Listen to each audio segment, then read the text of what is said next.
Hello and welcome to our Open Day. This is BA Honours Photography at Open College of the Arts. Welcome. I'm Dan Robinson, Programme Leader, and we're joined on the call by Helen Warburton, tutor on the course, and also we've got video presentations from several students, some currently on the course, some who've recently completed. So I hope this is going to be useful for you. We've structured this into an overview for about 20 minutes. A few students have already sent in questions, so we've responded as best as we can to those in some of the presentation that we're going to give. But I'll make a break in about 20 minutes to see if you've got any questions, and we'll also have a look at the chat. Feel free to use the chat box to ask questions as we go, and then we'll pick those up when we stop.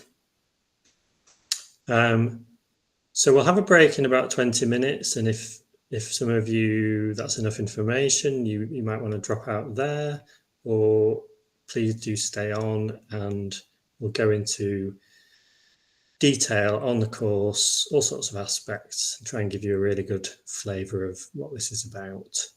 So all in all, we're looking at about 45 to 55 minutes if you want to stay on for the whole thing. Okay, so there's a few of the key tutors on the course. So what is the OCA, Open College of the Arts? So we're all about open access online learning. We were created by Michael Young in 1987, who was one of the founders of Open University. And it's high quality arts courses under the guidance of experienced artists. OCA is part of the Open University who award our degrees. Key features of the BA Honours Photography course is mastering a range of photographic skills, techniques and ideas, right from the traditional to the cutting edge, and exploring the possibilities of image making today and finding your own unique path. So you would develop creative and technical skills, you'd develop a professional portfolio tailored to your career aspirations. You balance your studies with other commitments because it's very flexible distance learning, and you'll be part of a creative community of students and tutors coming together to share unique ideas and work. So online learning, we were the first fully distance learning and open access photography degree in the UK. So this is our specialist area. As a student with us, you can study from any location, your office, studio, living room, or out and about in the community. And you can flex your study pace and your access to the course materials at times to suit you, and make a study plan that can fit around your life, work, family, commitments. So that's our kind of unique offer. So access to your learning materials is through OCA Learn, which is our student site. And there you can find your course materials, your resources, guidance to take you through those materials and to develop your practice. And the support and feedback there is from tutors who are practicing photography creatives, and you regularly submit work in progress for feedback using an online learning log. We'll go into a bit more detail about that shortly. Who is the course for? It's really varied. Because we're open access, you don't need subject-related qualifications. You just need basic IT literacy and English language. Our students are really based all around the globe, across the UK, with very wide-ranging backgrounds and experiences, and this is part of our richness of our community. and the fact that students' ambitions span personal, professional, different photographic practices right across the breadth, from hobby, commercial, artistic, documentary, social, community practices. So everyone brings these very different backgrounds into our... So I'm just going to take you through the course structure. The course is divided into 3 stages. Each builds upon the last to equip you with the necessary skills and knowledge. So stage 1 focuses on building your foundational, technical, creative and analytical skills. And you'll be introduced to core principles of photography, explore techniques and processes, and begin to understand photography within contemporary practices. So this stage aims to establish a really solid base for your photographic journey. And it's 3 40-credit modules. So these are the 3 units at stage 1. Approaching photography, you begin your photographic journey, building a solid foundation in technical and creative skills. The second unit is practice and process, where you continue to create and analyze imagery. You really experiment with a wide range of different techniques and approaches. And then the final stage 1 unit, narrative and context, you start to engage with histories, theories of photography to support your practical work, and it prepares you for more advanced study. And then as you move into stage 2, the emphasis shifts more towards helping you develop your individual personal photographic voice and gain a deeper understanding of a range of photographic practices, histories and ideas.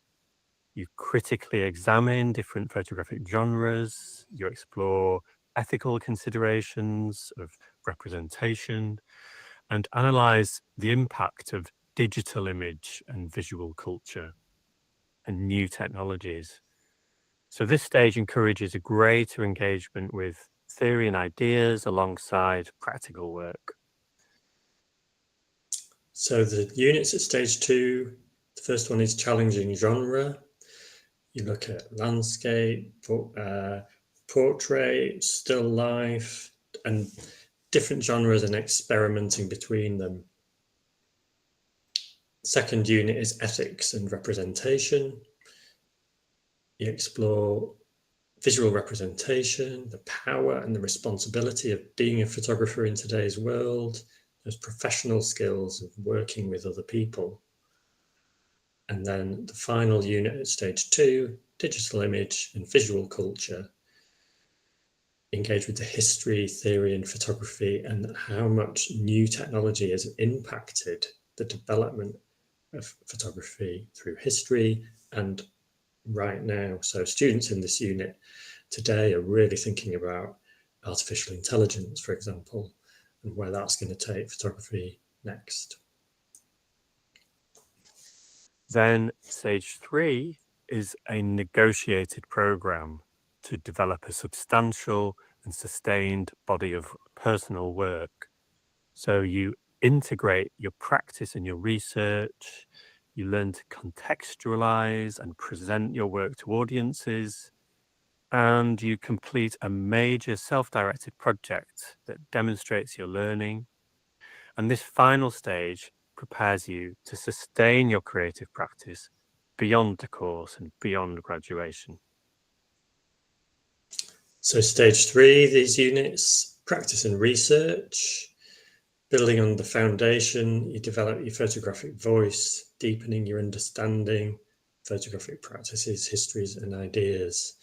At stage 3, it's really a self-directed project which straddles practical work and theoretical work. You then take that work forwards into the second unit at stage 3, where you really think about, for you and your own individual practice, what it means to engage with an audience.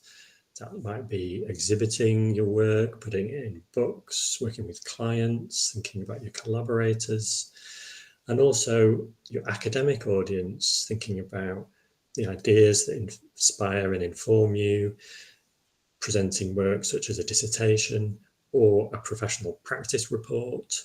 So it's straddling portfolio development and physical practical work with ideas, presentation, and how you share those. The final unit of the degree, the final unit, stage 3, major projects, is then taking that practice forwards into the world and really preparing to sustain yourself and your own practice in a way that can continue beyond the degree.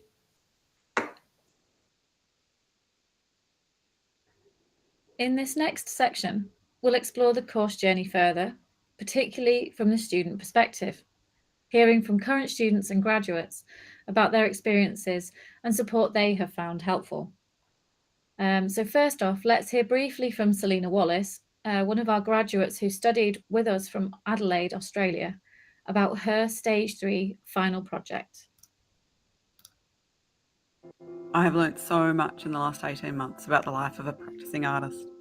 I've exhibited my work a number of times, including a fantastic solo show at the Mill Gallery, spoken with curators, planned budgets, learnt about project planning, installed and taken down my work, joined an online art sales platform, applied for many awards, festivals and competitions, and much, much more. It's been eye-opening to see how much time can be taken up in the getting the work out there phase of being an artist. It's a challenge within the limited time we all have to balance aspects of research and making art and the sharing and promoting part of being an artist. One of my aims at the start of SYP was to share both my body of work and also some of the process behind how I got here with my friends, family, colleagues and acquaintances. This has been a long journey for me. I started studying with the OCA more than 11 years ago, and it has been a big part of my life, but not a part that many people know much about. I really wanted to share some of my journey. This was one of the driving factors in selecting an exhibition and artist talk as my publication for SYP, as opposed to an online exhibition or... Thanks to Selena there for her reflections. So in terms of the course journey, one way to look at this is through the units and structure, as you have just seen with Dan. The other way is to look at some of the key themes and skills that you'll engage with and develop. So we can't emphasize enough how important making creative work is at every stage of the degree, about experimenting and developing personal ideas, and with that, confidence in your technical abilities and knowledge, allowing you to confidently define and follow a personal direction with your photography. And with that, you build a portfolio of work so that you're equipped to share it with others, from public audiences to clients, curators and funders, and more. So it can take you places beyond the course and you can continue to grow your practice. A key skill the course helps you to develop, as you've partly heard from Selena, is learning how to collaborate with others and industry professionals to both make your work and present it. The course materials and tutor team work with you to find your voice, whatever that might mean for you. You become part of a global learning community, sharing ideas and feedback, and how you participate can be flexible. Some students enjoy taking part in live sessions and social meetups online, or participating through forums or discussion spaces. How you gain feedback and support from expert tutors is also flexible and can change depending on your circumstances and your chosen paces of study. So you really can tailor your participation to your own style and needs, time zone, or life situation for that particular unit or stage. We had a really good question about how assessment works at OCA. So let's deep dive into this further. It's important to note that there are no exams. Assessment is based on practical work submissions, so it's always 100% portfolio. That does involve some written or reflective work, but the focus is always your creative practice, and you get constructive feedback at different points throughout. So that's sometimes referred to as formative assessment. But all that means is that you show your work in progress and get feedback on that work at the time. And that helps you inform your development. So you take it on board and it helps shape how you tackle your next steps. And then at the end of each unit, you submit your work in a bit more formal way. You make an edited selection of your portfolio for that unit with examples of reflection and evaluation. And this forms summative assessment. And that just means it's a summary at the end. So again, it's a further piece of feedback reflecting on the unit as a whole. We call it feed forward because you kind of take it with you into your next unit or next stage of the course. So it's this cyclical process of practice, more practice, feedback, and more practice, which will become second nature and help you continue to improve your skills and achievements as you progress. Another key skill the course helps you to develop is articulating and reflecting on your learning and personal direction.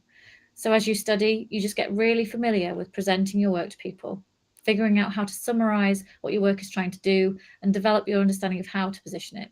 What kind of work is this? And how are others seeing it? How does it fit out there in the world?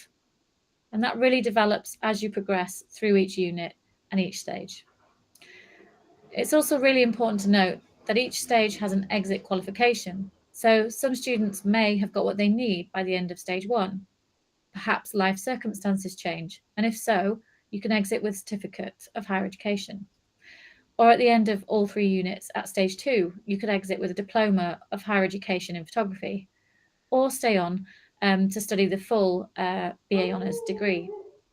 In the next couple of slides, Dan will explore another really important question, asking what exactly does tutor support look like on the course? How does it work? So what kind of interaction will you have with your tutor? So right from the start, you have one-to-one feedback tutorials, either live, online, video, audio, or written, to suit your preferences. And you have dedicated time to discuss your work in progress with personalized feedback and ask any questions you might have. So you share your work with tutors at various stages and through your online learning log, and that creates an ongoing dialogue around your progress. Your tutors will really get to know you, your individual strengths and areas for development, and you receive feedback reports on your work, either in writing or verbally, giving you constructive comments to help you stretch and challenge yourself at different points in the course. OCA is small enough to be friendly and flexible, and the tutor support is designed to adapt to you, your individual needs, your creative direction, and to ongoing developments in photographic practice and the cultural industries in the wider world. So your tutors understand that everyone comes to the course with very different experiences, goals, aspirations, and they work with you to help you find and develop your own unique path as a photographer. They can help you to negotiate your time frames and your deadlines, help you to navigate the course materials, and encourage you to experiment and to support you in developing your critical thinking and skills. So our photography tutors are amazing. They have a wealth of experience from right across photographic, creative and cultural sectors, commercial, artistic, documentary, social practice, curating, publishing, all kinds of creative collaboration. So you're learning from people with real rich, diverse background and experience, different approaches to photography. This really helps you to challenge and push your work in new and interesting directions. Overall, the tutor interaction is so key to the course, and it's designed to be supportive, flexible, focused on helping you flourish as a photographer.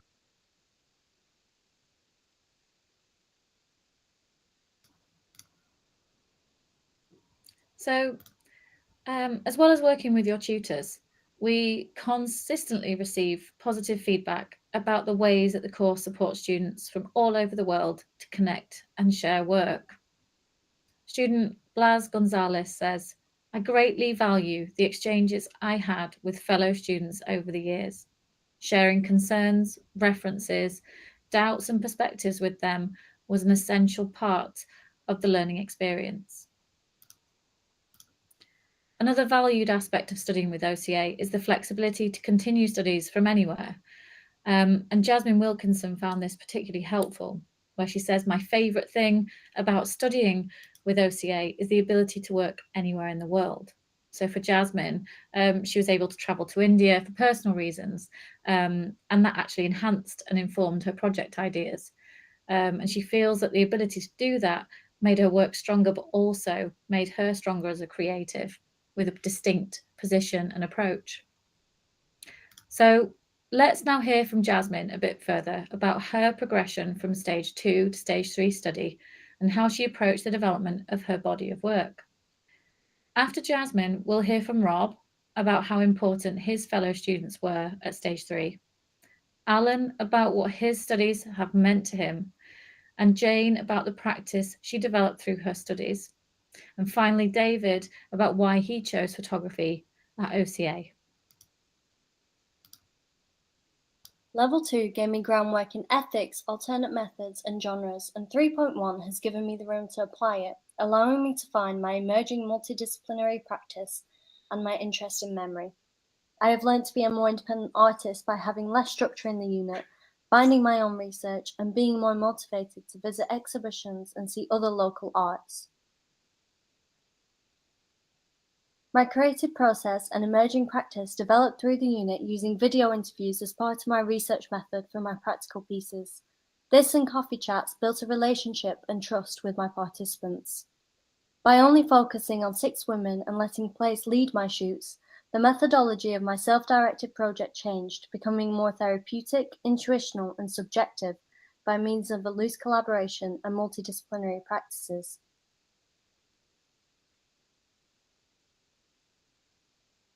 So that's a group of usually about 8 of us that meets on Zoom once every 2 weeks for usually about an hour and a half. We use that time to share our work in progress with each other, our draft assignments, also to get practical advice, particularly from speaking to students that are further ahead than yourself that have done courses and modules and assignments that have already been completed and assessed.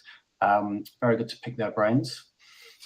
It's also a forum or a network where you can get lots of reassurance and support if that's what you need, that you're working in the right direction. Because by the time you get to level 3, you get less guidance from the course notes and you're expected to come up with your own direction strategy a lot more, which can be a little bit scary if you don't have some people that you can talk to on a regular basis about your work. The other thing that the group can do is really challenge you. It can push you to take your work in different directions or try new things or experiment. They can really challenge you to see if you're doing your best work. And I would say honestly that this group has been really useful for me.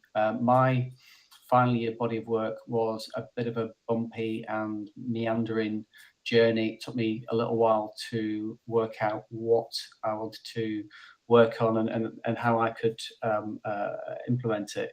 And this group really helped me knock it into shape. Hello, my name is Alan O'Neill. I'm studying photography with OCA. I'm just about to finish the landscape module and I'm effectively halfway through level 2. So I'm halfway through the entire degree course. It's probably taken me longer than I'd initially thought or planned, but that's no bad thing. I think the most surprising thing that I would say about my studies with OCA is just the journey of personal self-discovery and exploration that I've been able to undertake.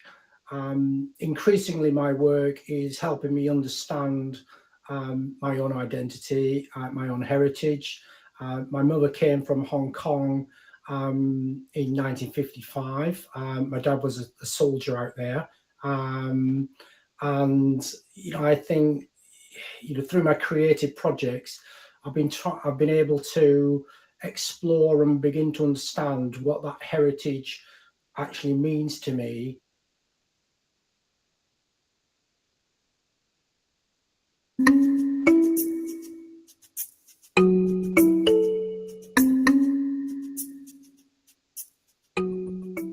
I'm Jane Weinmann, and I'm a Swiss-English photographer based in Lucerne in the heart of Switzerland. I explore photography as a way to visualize personal journeys and to represent the hidden feelings and emotions associated with life events, especially those that affect women. In my conceptual work, I draw on performance art and often use my own body as the pose subject. I also employ layering techniques and double exposure to add or subvert meaning.